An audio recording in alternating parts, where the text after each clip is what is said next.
Mais pour dire quoi? Pour dire que la manière dont j'ai parlé précisément des issues, donc de l'origine de la révélation, ça va amener les auditeurs à avoir plus de crédibilité dans ce que je vais dire. C'est ça. La deuxième... Mais le peuple cherche ici l'accomplissement. Oui, c'est ça. La deuxième chose que je voudrais dire, c'est justement ça. C'est que pourquoi il faut avoir confiance en ce que je vais révéler. C'est que la première partie de cette révélation, c'est déjà accompli. Et depuis 2005 où je l'ai dit, j'ai dit qu'il y avait 7 étapes dans l'apocalypse de notre pays. Et la première étape, le premier stade, c'est accompli. Comme déjà le premier stade est entré en accomplissement ou en phase de réalisation, il faut donc croire aux autres étapes. Ah, c'était les 5 choses que je voudrais dire de façon très importante. Bien, donc voici ce que j'avais écrit depuis 2005. Je vais lire les étapes et puis je vais les commenter. En fait, aujourd'hui, j'avais voulu laisser un peu de temps aux auditeurs pour appeler, puisqu'il s'agit de leur nation. Voilà, il s'agit de leur nation. Je me dis que si je boucle tout mon temps et qu'ils n'ont pas de questions à poser, je leur ferai assez de mal. Bien, donc, voilà ce que j'avais écrit depuis 2005. Je suis le pasteur Koné Mamadou Malachi, dit l'esclave de Jésus. Je vous écris pour vous informer des nouvelles les plus récentes du royaume de Dieu concernant l'Apocalypse de la Côte d'Ivoire. Mon souhait le plus absolu est que vous acceptez Jésus comme sauveur et Seigneur de votre vie dès la réception de ce message. Depuis la distribution de ce message en mars 2005, nous n'avons cessé de recevoir des messages téléphoniques au nombre de 142 appels. Nous demandons plus de clarté sur certains points de cette révélation. Aussi, par toutes les phrases soulignées dans ce test, nous avons porté le 7 avril 2006 quelques notes d'ouverture d'esprit sans modifier cependant le fond initial du test ni l'esprit de révélation. Voici le message. Depuis le mois de janvier 2005, Dieu ne cesse de me révéler que cette crise ivoirienne se soldera par une très grande guerre. Cette guerre sera à la fois civile et militaire, puis à la fois politique et religieuse. Voici les 7 étapes de l'apocalypse de cette sale guerre. Ce que je vais commencer à dire maintenant, ce sont les phases que notre pays devait connaître. Et ça, c'est depuis 2005, où on ne parlait même pas encore de voyage interdépartement, comme aujourd'hui on peut quitter ici pour aller à Vavois, pour aller à Boaké et autres. Étape numéro 1, j'ai appelé ça l'abandon stratégique. L'abandon stratégique. Voilà ce qui va se passer dans l'étape numéro 1.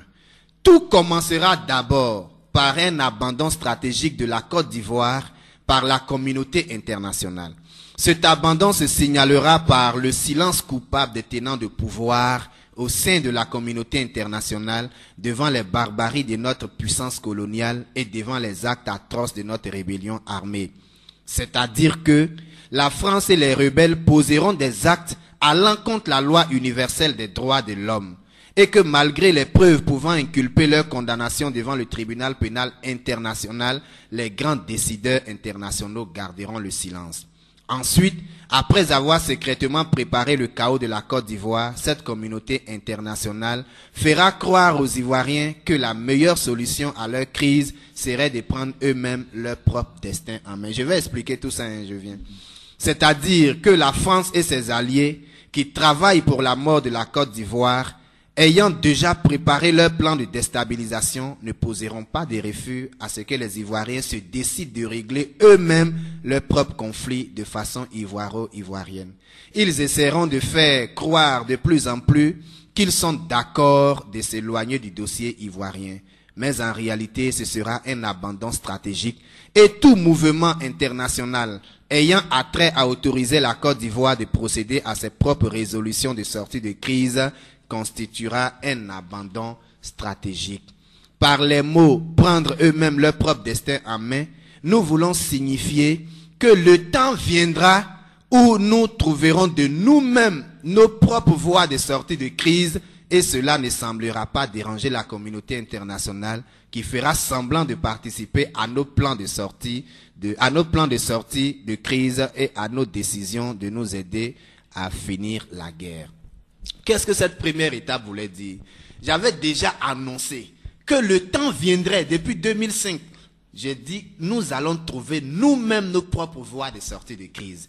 Et que lorsque nous allons trouver nos propres voies de sortie de crise, la France, la communauté internationale et les autres forces politiques internationales voudront nous laisser nous-mêmes diriger nos propres destins. Ils vont dire, bon, mais comme vous avez trouvé vos propres voies de sortie de crise, nous allons vous laisser diriger votre propre destin, prendre en main la maturité de votre responsabilité pour que vous menez votre politique à point. C'est pourquoi aujourd'hui, la France semble se retirer. Aujourd'hui, tout semble dire, laissez la Côte d'Ivoire va régler ses propres problèmes. Au moment où je disais ça, on n'avait même pas l'idée que le premier ministre d'alors ou actuel pouvait même accepter la main tendue du président Gbagbo. On n'en parlait même pas dans le temps. Je parle de 2005. Oui. Or, déjà en 2004, on avait encerclé notre présidence. En 2005, déjà, il y avait Guétouzon qui avait été attaqué, etc. On ne pouvait même pas s'imaginer qu'aujourd'hui, les forces nouvelles pouvaient s'asseoir avec les forces loyalistes pour parler de paix. C'est là que j'ai dit, déjà à cette époque-là, qu'on trouverait nos propres voies de sortie de crise. Et que les forces internationales nous diront, bon, comme maintenant vous êtes matures, on se retire de votre dossier. Et aujourd'hui, vous voyez qu'on ne voit plus la France devant la résolution de nos problèmes. Aujourd'hui, la communauté internationale ne regarde que nous. On ne nous impose plus de résolutions, on ne nous impose même plus de dates d'élection, on nous assiste à travailler. J'ai dit que ça, c'était un abandon stratégique. Je disais à ces Ivoiriens, déjà aux Ivoiriens, de ne pas croire que la France et les politiques internationales se sont déjà éloignées. Non. Mais cet abandon-là, c'est pour réfléchir à une riposte qui sera très fatale.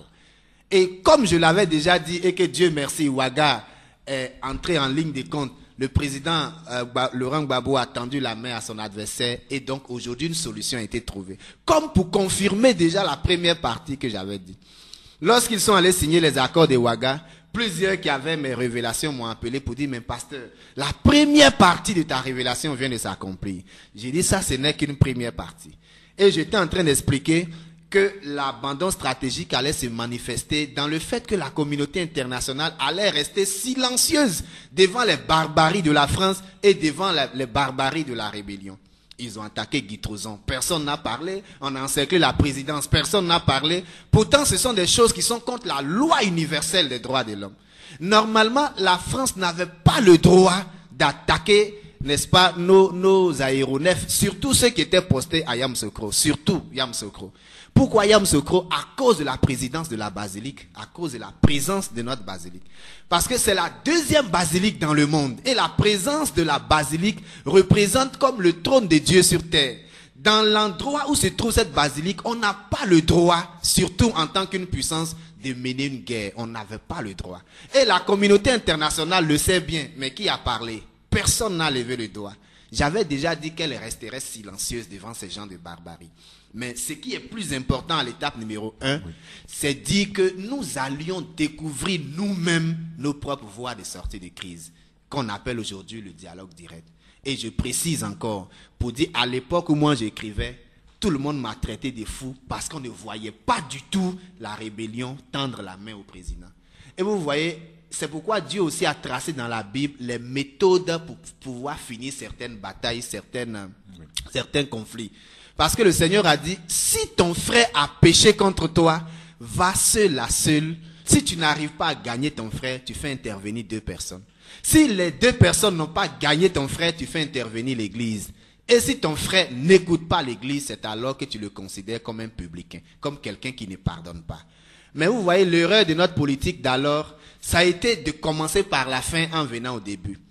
Donc, le président a d'abord fait appel au Togo pour venir les aider. On est parti de sommet en sommet. Oh, il ne fallait pas commencer là. Il fallait aller seul à seul avec ton frère. Mais finalement, les sommets, on allait de point en point, ça n'a rien donné. On allait de résolution en résolution, ça n'a rien donné parce que ce n'est pas là-bas qu'il fallait commencer. Mais avec la sagesse que le président a reçue, il s'est dit non, Dieu a dit d'aller seul à seul vers son frère. Et quand il a commencé sur le principe biblique, ça a marché. Il allait seul à seul. Il dit, bon, Soro Guillaume, viens, on va s'asseoir à une même table. Et puis aujourd'hui, ça a marché. Mais je dis qu'il faut retenir que le retrait de la France, c'est un retrait stratégique. La France ne nous a pas abandonnés. La France a reculé pour bien sauter. C'est comme le cabri, quand il recule, c'est pour revenir en flèche.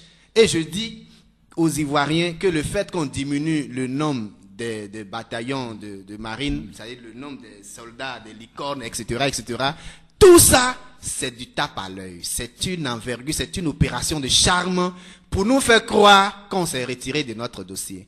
Mais actuellement, je vous parle dans les dossiers, n'est-ce pas, français, il y a beaucoup de choses qui s'étudient sur notre pays. Parce que j'ai dit, ils prépareront secrètement le chaos de la Côte d'Ivoire. Et je vous dis, aujourd'hui, je vous parle, il y a beaucoup de choses qui se préparent dans le spirituel contre notre pays. Leur retrait n'est pas un retrait définitif, c'est un abandon stratégique. Même aujourd'hui, avec l'ONU, c'est un abandon stratégique. Les grandes puissances sont en observation pour voir ce que ça va donner, mais on ne va pas pouvoir nous défendre.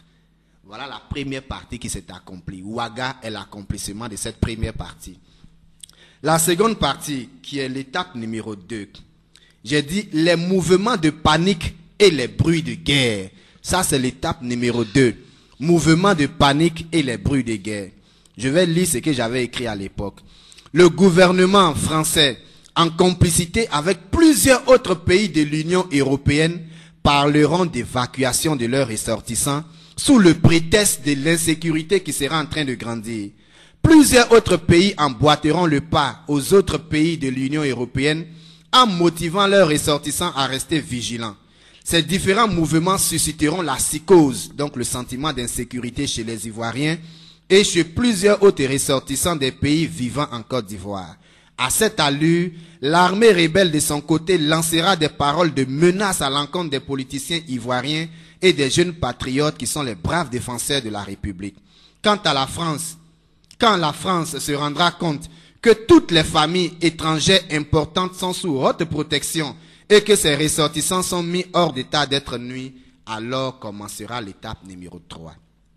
La leçon à retenir ici, la leçon à retenir dans l'étape 2, c'est qu'il aura comme indiqué une insécurité grandissante à tous les niveaux et que la France se saisira de cela pour créer la psychose chez les Ivoiriens en demandant à ses ressortissants de quitter le pays. Les rebelles aussi de leur côté, voyant que tout est en train de se compliquer, accuseront par des paroles de blasphème les autorités ivoiriennes et les jeunes patriotes, disant qu'ils sont responsables de cette insécurité pour ne pas faire volontairement la paix. Cette étape sera très complexe, car elle sera marquée par beaucoup d'insécurité et de frayeur. Attaque par ici, attaque par là, et surtout par beaucoup de messages d'intoxication. C'est justement cet alibi que trouvera la France pour évacuer ses ressortissants. La deuxième étape ici dit quoi? Qu'il y aura une panique au sein de la population. C'est ce que nous attendons. En fait, c'est la deuxième étape là qui doit s'accomplir.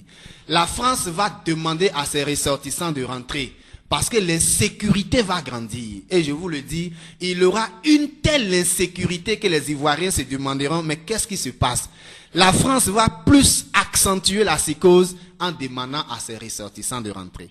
Les autres pays de l'Union européenne vont dire à leurs ressortissants de rester vigilants parce qu'à tout moment, on pourra leur demander d'entrer. Mais vous, les hommes de Dieu, quel est votre rôle? Notre rôle, c'est de vous annoncer ce que Dieu nous dit. Et c'est ce que nous sommes en train de faire. Quelle prière vous faites? Mais ça vient, ne t'empresse pas. Ça vient. C'est-à-dire pour l'heure, je suis en train de parler d'un destin prophétique. Absolument. Donc, allez-y. Donc à la fin, on répondra aux questions, n'est-ce pas? Donc je suis en train de dire que l'étape que nous attendons, que les Ivoiriens prêtent l'oreille. Dès que la France dira à ses ressortissants